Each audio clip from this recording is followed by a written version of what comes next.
रावेर तहसील कार्यालयावर निळे निशाण संघटनेचा धडक मोर्चा, प्रलंबित मागण्यांसाठी घोषणाबाजीने परिसर दणाणला। रावेर प्रतिनिधी, तालुक्यातील बौद्ध समाजाच्या विविध प्रलंबित समस्यांकडे प्रशासनाचे लक्ष वेधण्यासाठी आज 9 फेब्रुवारी 2026 रोजी निळे निशाण सामाजिक संघटनेच्या वतीनं रावेर तहसील कार्यालयावर धडक मोर्चा काढण्यात आला। या आंदोलनादरम्यान कार्यकर्त्यांनी जोरदार निदर्शने करत आपल्या मागण्यांसाठी परिसर घोषणाबाजीने दणाणून सोडला। या आंदोलनाचे नेतृत्व संघटनेचे अध्यक्ष आनंद बाविस्कर यांनी केले। यावेळी बोलताना पदाधिकाऱ्यांनी तालुक्यातील सामाजिक परिस्थितीवर भाष्य केले। अनेक गावांमध्ये बौद्ध समाजातील व्यक्तींना जाणीवपूर्वक त्रास दिला जात असून त्यांचा मानसिक छळ केला जात असल्याचा आरोप संघटनेने केला आहे। अशा प्रवृत्तींविरुद्ध प्रशासनाने कठोर कायदेशीर पावले उचलावीत अशी आग्रही मागणी यावेळी करण्यात आली। याप्रसंगी तहसीलदार यांना दिलेल्या निवेदनात प्रामुख्याने 3 महत्त्वाच्या प्रश्नांकडे लक्ष वेधण्यात आले आहे।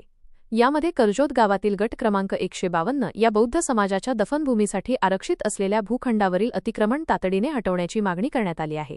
तसेच अहिरवाडी रमजीपूर येथे गेल्या 50 वर्षांपासून वास्तव्यास असलेल्या कुटुंबांना त्यांच्या घरांचे मालकी हक्क प्रदान करावेत आणि पुनखेडा येथील बौद्ध वस्तीच्या मुख्य रस्त्यावर शेणखत टाकून रस्ता अडवणाऱ्या घटकांवर फौजदारी गुन्हे दाखल करावेत अशा मागण्यांचा निवेदनात समावेश आहे।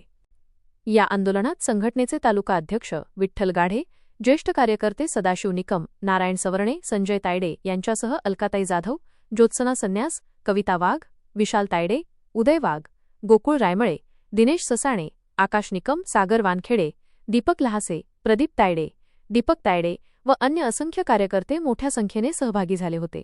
प्रशासनाने या मागण्यांची तातडीने दखल न घेतल्यास आगामी काळात आंदोलन अधिक तीव्र करण्याचा इशारा संघटनेच्या वतीने देण्यात आला आहे। लवकरात लवकर 14 एप्रिलच्या आत डॉक्टर आंबेडकर जयंतीच्या आत हे नाव त्या मार्गाला देण्यात यावं अशी आमची प्रामुख्याने मागणी। दुसरा विषय महत्त्वाचा साहेब की कर्जोद गावात 152 गट नंबर हा शासनाने बौद्ध समाजाच्या दफनभूमीकरता दिला।